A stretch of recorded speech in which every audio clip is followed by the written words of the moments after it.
দেখো আমি ফাইনাল লুকে চলে এসেছি। দেখো আমরা পুরো রেডি। এদিকে আমার বড় রেডি হয়ে গেছে, আর এই দেখো পুটুনও রেডি।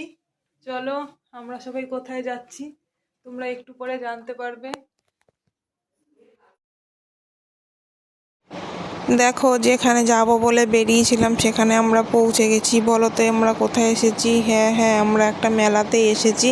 এটা হচ্ছে বই মেলা। দেখো চারিদিকে পুরো বইয়ের স্টলে ভর্তি, প্রচুর ভিড় সেখানে। আমরা তাই মাঠেই পুটুনকে নিয়ে একটু ঘোরাঘুরি করলাম। এত ভিড় দেখে আর পুটুনকে নিয়ে বই দেখার ইচ্ছে হলো না, তবে বেরোনোর সময় কিছু বই কিনে নিয়ে তারপরেই যাব। তাই ভেতরেই মাঠের মধ্যে একটু ঘোরাঘুরি করে এদিকে ফাংশান হচ্ছে ওগুলো দেখতে থাকছি, আর এদিকে পুটুন এই খেলনাতে চাপবে বলে বায়না করতে শুরু করে দিয়েছে। তাই আমরা ওকে চাপিয়ে দিলাম, কিন্তু দোকানদার বলছিল এত ছোট বাচ্চাকে চাপালেন ঠিকই, কিন্তু ও এখানে কিছুই করতে পারবে না, ওকে নামিয়ে দিন, কারণ লেগে টেগে যাবে। কিন্তু পুটুনের এতটাই ইচ্ছে ক্ষমতা, দেখো ও সেই ওই রবারগুলো বেয়ে বেয়ে, এত ছোট হলে কি হবে, ঠিক ওইগুলো বেয়ে বড় দাদাদের দিদিদের সাথে ওপরে ওঠার চেষ্টা করছে।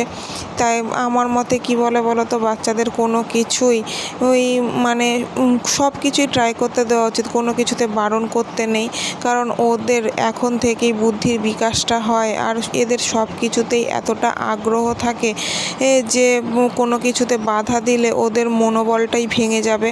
ওই জন্য ওকে চাপিয়ে দিয়ে আমরা একটুখানি ফাংশান দেখছিলাম, আর এদিকে ওর বাবার সাথে খেলা করছে। তারপরে ওখানে বইমেলাতে একটু কেনাকাটা খাওয়া দাওয়া করে ঝটপট করে চলে এলাম একটু শপিং মলে একটু শপিং করতে। কি শপিং করলাম তোমরা নেক্সট ভিডিওতে ঠিকই জানতে পারবে। আর এদিকে দেখো পুটুনের যা দেখছে তাই পছন্দ হয়ে যাচ্ছে। ওর এখন টুপি পছন্দ হয়েছে, তাই এখন টুপি নিয়ে নাড়াঘাটা করছে। ওর কাজ করতে থাকুক, আমরাও আমাদের কাজটা ঝটপট করে মিটিয়ে বাড়ি যাওয়ার উদ্দেশ্যে বেরিয়ে পড়ি, কারণ অনেকটাই রাত হয়ে গেছে, ওকেও বাড়িতে গিয়ে খাওয়াতে হবে।